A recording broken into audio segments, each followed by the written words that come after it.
Hello friends, welcome to my class. चलिए discuss करते हैं आज हमारी इतिहास मॉडर्न हिस्ट्री की जो क्लास है उसमें हमारी लास्ट क्लास थी। उसमें हमने डिस्कस किया था बंगाल का विभाजन। जो बंगाल का विभाजन था वो किस कारण से हुआ, उसके कारण क्या क्या थे, कब से प्रभावी हुआ था, तो उसके बारे में हमने इसको अच्छे से डिस्कस किया है। आज हम डिस्कस करने वाले हैं भारत का जो दूसरा चरण है उग्रवादी चरण, उसके बारे में डिस्कस करने वाले हैं। जो बंगाल का विभाजन था वो कब प्रभावी हुआ, तो वो प्रभावी हुआ था 16 अक्टूबर 1905 ईस्वी को। कहाँ पर? कलकत्ता के टाउन हॉल में। बंगाल को दो भागों में विभक्त कर दिया गया था, पूर्वी बंगाल और पश्चिमी बंगाल। पश्चिम बंगाल में हिंदू ज़्यादा थे, पूर्वी बंगाल में मुस्लिम लोग ज़्यादा थे, इतना हमने आपको बताया था। कारण दो थे इसके। सरकारी मत क्या था कि ये बहुत बड़ा क्षेत्र था, इस कारण इसको दो भागों में बांट दिया गया। वास्तविक मत ये था कि जो पूर्वी बंगाल में मुस्लिम ज़्यादा थे और पश्चिम बंगाल में हिंदू ज़्यादा थे, तो जो सरकार थी वो हिंदू और मुस्लिम को अलग करके इस आंदोलन को कमज़ोर करना चाहती थी, इतना हमने आपको बताया था। इससे बंगाल विभाजन का जो विरोध हुआ था उसमें धोबियों ने कपड़े धोने बंद कर दिए थे, महंतों ने विदेशी प्रसाद को ग्रहण करने से मना कर दिया था, छात्रों ने ब्रिटिश स्कूलों में जाने से मना कर दिया था, इतना हमने आपको बताया था। इसके बाद में एक अंग्रेजी अधिकारी थे, क्या नाम था उनका? हार्डिंग। कौन थे? हार्डिंग। इन्होंने बंगाल का जो विभाजन था वो रद्द कर दिया था। कब कर दिया था? 1911 ईस्वी में। और 1912 ईस्वी में इसको राजधानी के रूप में परिवर्तित कर दिया था। उससे आगे अब डिस्कस करते हैं हमारी आज की क्लास स्वतंत्रता संघर्ष का द्वितीय चरण 1906 से 1919 के मध्य। फ्रेंड्स, आपको हमारी क्लास अच्छी लगे तो प्लीज़ इसे लाइक करें, कमेंट करें, शेयर करें और सब्सक्राइब करें। जो स्वतंत्रता संघर्ष का द्वितीय चरण था इसे कांग्रेस का उग्रवादी चरण के नाम से भी जानते हैं। किस नाम से? कांग्रेस का उग्रवादी चरण या नवराष्ट्रवादी चरण के नाम से भी इसे जानते हैं। किस नाम से? नवराष्ट्रवादी चरण या गर्मपंथी चरण। किस नाम से? गर्मपंथी चरण। उग्रवादी चरण, नवराष्ट्रवादी चरण या गर्मपंथी चरण, तीन नामों से हम ये स्वतंत्रता संघर्ष का जो द्वितीय चरण है इसको जानते हैं। ये कब से कब तक है? 1906 से 1919 के मध्य। आई होप आपको अच्छे से समझ में आया होगा। तो जो कांग्रेस का उग्रवादी चरण था या गर्मपंथी चरण था, इसके उदय के कारण क्या थे? किस कारण से गर्मपंथी चरण की स्थापना हुई, किस कारण से इसका उदय हुआ, तो इसके उदय के कारणों को डिस्कस करते हैं। कांग्रेस के उग्रवादी चरण के उदय के क्या क्या कारण थे? तो पहला था हमारा बंगाल विभाजन। जो भारतीय जनता थी वो बंगाल का जो विभाजन हो गया था उससे असंतोष की भावना उनके अंदर जागृत हो गई थी। दूसरा क्या कारण था कि जो उदारवादी कांग्रेस के जो उदारवादी लोग थे उनकी उपलब्धियों से जो सरकार जनता थी वो असंतोष की भावना उनके अंदर आ गई थी। और तीसरा क्या था? अंतर्राष्ट्रीय प्रभाव। महत्वपूर्ण तो ये सबसे ज़्यादा अंतर्राष्ट्रीय प्रभाव ही है। ये तो खैर है ही कि बंगाल के विभाजन से भी लोग असंतोष थे।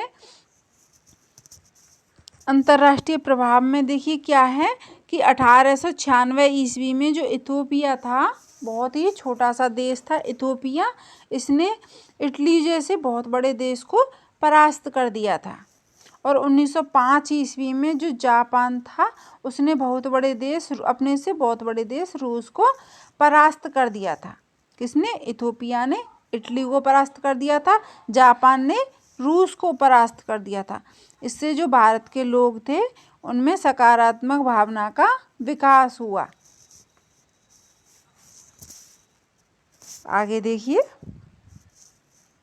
भारत की गिरती हुई आर्थिक जो दशा थी, इससे अकाल पड़ने के बावजूद भी जो सरकार थी वो भू राजस्व की वसूली को बंद नहीं कर रही थी। भारत में उस समय अकाल पड़ा और अकाल पड़ने के बावजूद भी जो सरकार थी वो कर लेने से भू राजस्व का जो कर था उसको बंद नहीं कर रही थी। भारतीय जो जनता थी वो अत्यंत भूख के मारे भूखमरी से ग्रसित थी, फिर भी जो सरकार थी वो अपना कर लेने से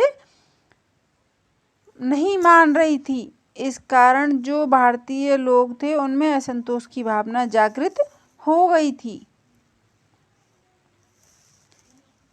इससे लोगों का जो आर्थिक जीवन था बहुत अधिक प्रभावित हुआ। आगे देखिए, स्वाभिमान की भावना का विकास या स्वाभिमान का विकास। अब स्वाभिमान की क्या भावना थी, सबसे पहले इनके कुछ कथन है, इनको डिस्कस करते हैं। बाल गंगाधर तिलक का क्या कथन था, तो बाल गंगाधर तिलक का कहना था कि स्वदेशी सरकार चाहे कितनी ही खराब क्यों ना हो और विदेशी सरकार कितनी ही अच्छी क्यों ना हो, उससे हमारी जो स्वदेशी सरकार है वो ही अच्छी होती है। चाहे हमारी भारतीय सरकार कितनी भी खराब क्यों ना हो, लेकिन विदेशी सरकार से काफ़ी अच्छी होती है, ये कहना था बाल गंगाधर तिलक का। आगे देखिए, पश्चिमी मूल्य क्या थे, कि जो अरविंद घोष थे उनका क्या मानना था कि जो स्वतंत्रता होती है वो किसी भी राष्ट्र की प्राणवायु होती है। क्या होती है, स्वतंत्रता किसी भी राष्ट्र की प्राणवायु होती है। आगे देखिए, उग्रवादी चरण के जो अधिवेशन हुए थे 1906 से 1919 के मध्य में हुए थे। कब हुए थे, 1906 से 1919 के मध्य में। इसको हम कल डिस्कस करेंगे। तो चलिए इसको एक बार फिर से रिवाइज कर लेते हैं।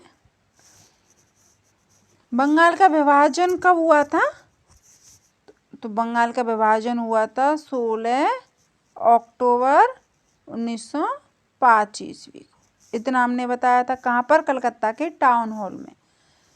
बंगाल को कितने भागों में विभक्त कर दिया गया था, तो 2 भागों में। कौन कौन से, पूर्वी बंगाल और पश्चिमी बंगाल, इतना हमने आपको बताया था। इसके बाद में इसके विद्रोह में अनेक आंदोलन हुए, धोबियों ने कपड़े धोने बंद कर दिए, महंतों ने ब्रिटिश का जो प्रसाद था उसको लेने से मना कर दिया। भारतीय जनता में असंतोष की भावना जागृत हो गई थी। इसके चलते जो अंग्रेजी अधिकारी थे हार्डिंग, इन्होंने जो बंगाल का विभाजन था उसको रद्द कर दिया था। कब, 1911 ईस्वी में, और 1912 ईस्वी में इसे राजधानी के रूप में परिवर्तित कर दिया था। इसके बाद में स्वतंत्रता संघर्ष का द्वितीय चरण है वो प्रारंभ होता है। स्वतंत्रता संघर्ष का द्वितीय चरण प्रारंभ होता है। देखिए, 1906 से 1919 के मध्य में स्वतंत्रता संघर्ष का द्वितीय चरण प्रारंभ हुआ। इसको 3 नामों से जानते हैं, उग्रवादी चरण, नवराष्ट्रवादी चरण या गर्मपंथी चरण। किस नाम से, उग्रवादी चरण, नवराष्ट्रवादी चरण, गर्मपंथी चरण, इन 3 नामों से जानते हैं। फ्रेंड्स, ऐसा कोई भी एग्जाम नहीं है 8th क्लास से लेकर के कोई भी, चाहे कॉम्पिटिटिव एग्जाम हो या फिर वैसे एग्जाम हो, सभी में यहाँ से प्रश्न आते ही हैं।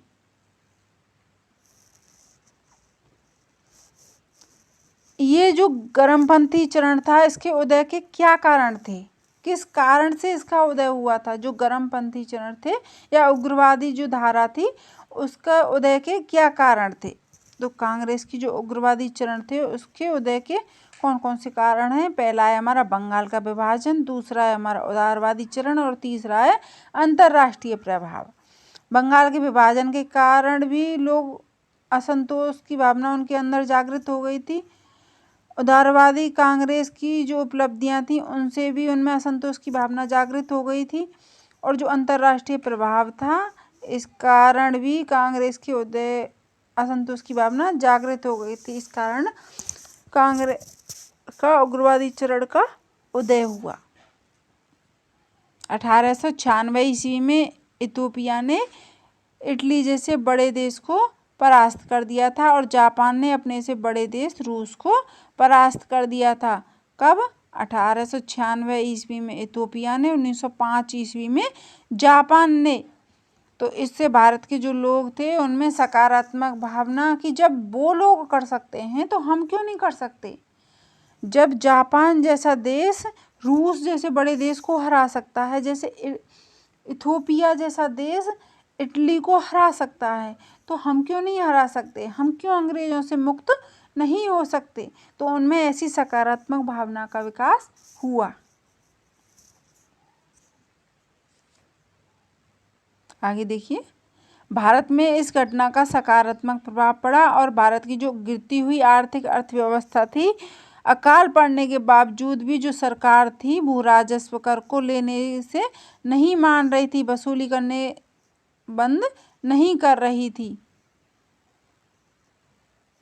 इस कारण जो लोग थे उनका आर्थिक जीवन बहुत अधिक प्रभावित हुआ था।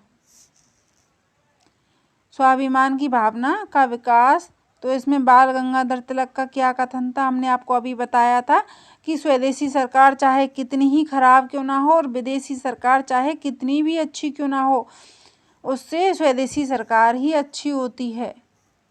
और पश्चिमी मूल्य क्या थे? अरविंद घोष का यह मानना था कि जो स्वतंत्रता है वो किसी भी देश की या किसी भी राष्ट्र की प्राणवायु होती है। अब उग्रवादी चरण के कौन कौन से अधिवेशन थे 1906 से 1919 के मध्य में, वो हम हमारी नेक्स्ट क्लास का यानी कि कल डिस्कस करेंगे। तो आज की हमारी क्लास हम यहीं पर समाप्त करते हैं। आई होप आपको अच्छे से समझ में आई होगी। तो चलिए आज की क्लास हम यहीं पर समाप्त करते हैं। Thanks for watching this class. Thank you, धन्यवाद।